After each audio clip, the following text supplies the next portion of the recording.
నాకు film institute కోర్సులో నాకు డిగ్రీ చదవాలి, నువ్వు డైరెక్షన్ కోర్స్కి వెళ్ళాలి అంటే నాకేమో డిగ్రీ లేదు.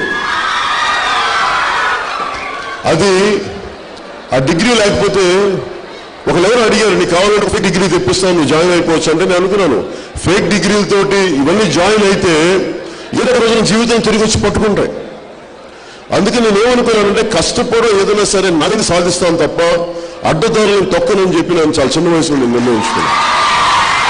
అందుకే నాకు ఆశలు లేవు, కోరికలు లేవు. ఎందుకంటే ధర్మ మార్గంలో నడవటం, సత్యమైన మార్గంలో నడవటం చాలా కష్టమైంది. అడ్డదారులు తొక్కేసి అడ్డదారు 1000 కోట్లు సంపాదిస్తే ఏమవుతారు, కొన్ని సంవత్సరాల తర్వాత జైలుకి వెళ్తారు అంతే. అది నుంచి అంటే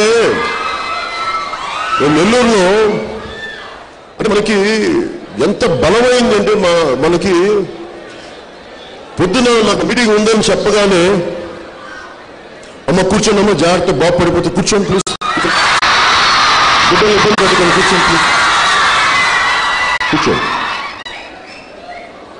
నేను ధర్మం అని మాట్లాడతాను, నువ్వు ధర్మాన్ని రక్షించితే ధర్మం నేను రక్షిస్తున్నాను. ఎందుకంటే నేను ధర్మం అనేది ఎలా చూస్తానంటే నేను ఏదైనా సరే గుడ్డిగా మతాన్ని గుడ్డిగా ఫాలో అవ్వను, రిలీజియన్ గుడ్డిగా ఫాలో అవ్వను, దాని ఒక సైంటిఫిక్ బేసిస్ చూస్తాను. నాకు ధర్మం అంటే ఏంటంటే ఒక నిమిషం,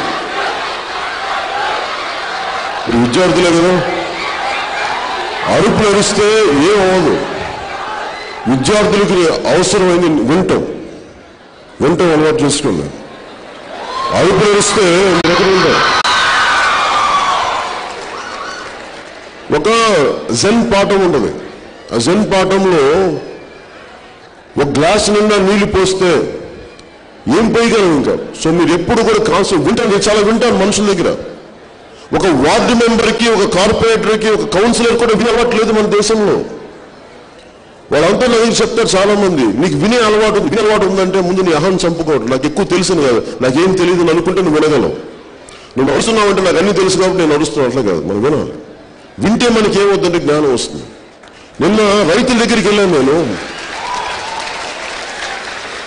నాకు అన్నీ తెలుసా, మీరు చదివే ఫిజిక్స్ పాఠాలు నాకు ఎంత అర్థమవుతాయి. సో నేను ఒకవేళ మీరు నాకు టీచర్ అయితే నేను తీసుకుంటాను, పాఠం వింటాను, నేను చాలా బాగా వింటాను పాఠం. నాకు అనుభవం ఎందుకు వింటారు, పరస్పరం నేర్చుకుంటాం. We influence each other, we learn from each other, ఒకరి నుంచి ఒకరు నేర్చుకుంటాం. అలాగా నేను ఇందాక చెప్తున్నప్పుడు ధర్మో రక్షితి రక్షత అంటే నువ్వు ధర్మాన్ని రక్షిస్తే ధర్మాన్ని రక్షించుతుందంటే సైంటిఫిక్ బేసిస్. అరవద్దమ్మా ప్లీజ్, కూర్చోండి అరవద్దు. సైంటిఫిక్ బేసిస్ అంటే నేను న్యూటన్స్ థర్డ్ లా నమ్ముతాను. Every reaction has equal and opposite reaction. అమ్మా మీరు బిడ్డలు ఇబ్బంది పెట్టదమ్మా, బిడ్డలు ఇబ్బంది పెట్టండి ప్లీజ్. ఏం పని అది, మీరు చిన్న బిడ్డలు నలిగిపోతారు, మీరేంటది ఆపండి ప్లీజ్, నలపకండి పిల్లలు, ఆగండి.